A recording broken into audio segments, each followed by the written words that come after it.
Good morning, ladies and gentlemen. I'd like to thank the organizers and the sponsors for this kind invitation. I'd like to wish all delegates all the best. In Russia, we say that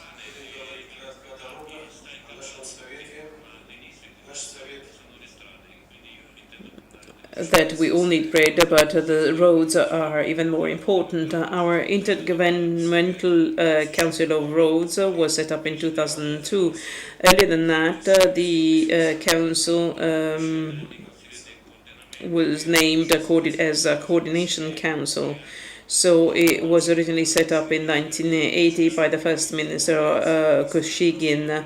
There are transport ministers involved in this council, as well as communication ministers of the Independent Community of State, of CIS, and they in turn hold the presidency of the council.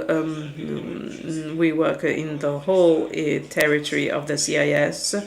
At times, also, the state managers are invited. For example, the president of Moldova or the president of Tajikistan was invited to our events.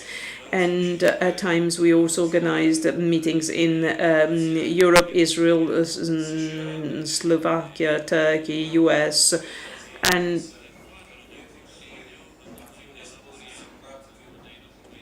documents are drafted by the council that are then tabled for discussion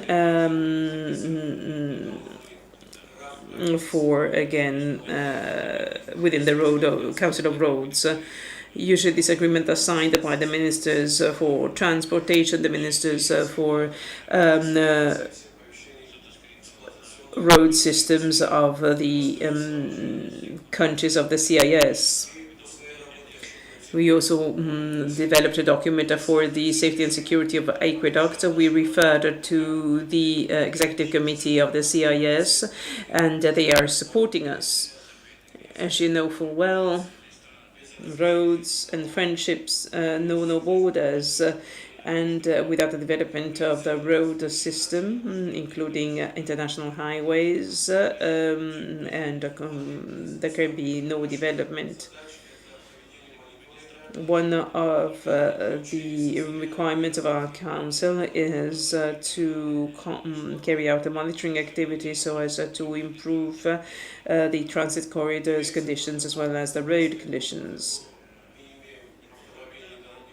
Now, in compliance with the protocol that we have signed, there's a part of our road system in Europe, in the Caucasian area, in Central Asia, and we monitor on a regular basis these road systems, and there are a number of projects for Uzbekistan and Kazakhstan. More specifically, there's a route which is most important that has to connect us with Western China.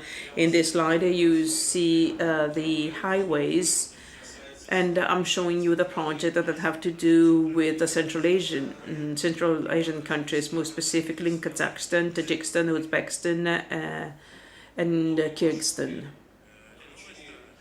The new roads have already been included in the development plans for the next few years. They are already in the pre-planning stage where analyses are carried out. We're analyzing the situation also in terms of the red tape, administrative barriers. You may say that over the past few years we have been rebuilding 3,500 kilometers of roads with an overall cost equal to 6 billion.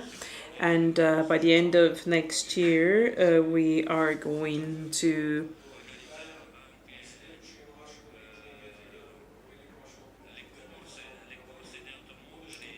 organize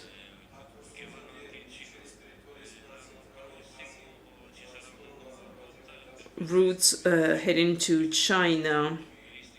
We also want to have car races in this area. We are looking for more investments and I'm showing them very rapidly. And there are other projects. There are projects on the way in Tajikistan, Kyrgyzstan.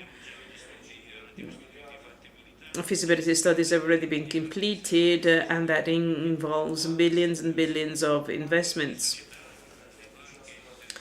Companies and banks that are willing to be involved in such a project may ask us for further information, get in touch with us, and together, I'm sure, we'll be involved into these large-size projects.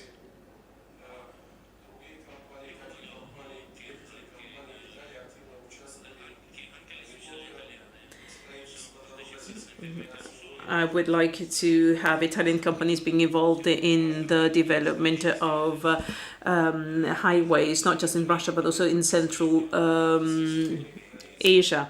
There are Italian companies that are really very active, such as Dallini.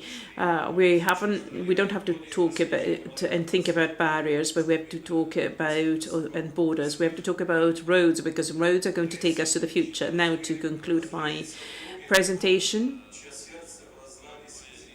I'd like to quote a poem.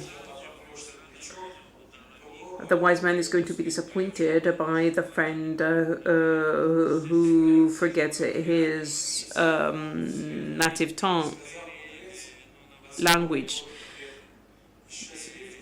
You can bear with cold if you have a friend. The wise man said, at the end, the happy man is going to be the one who leaves a mark in his life. If you can reach the summit, think about the noble things, because man is great because he has a human nature. And people say, and not by chance, that certain people are lucky because they can leave some sign behind, and a track would be that of the road.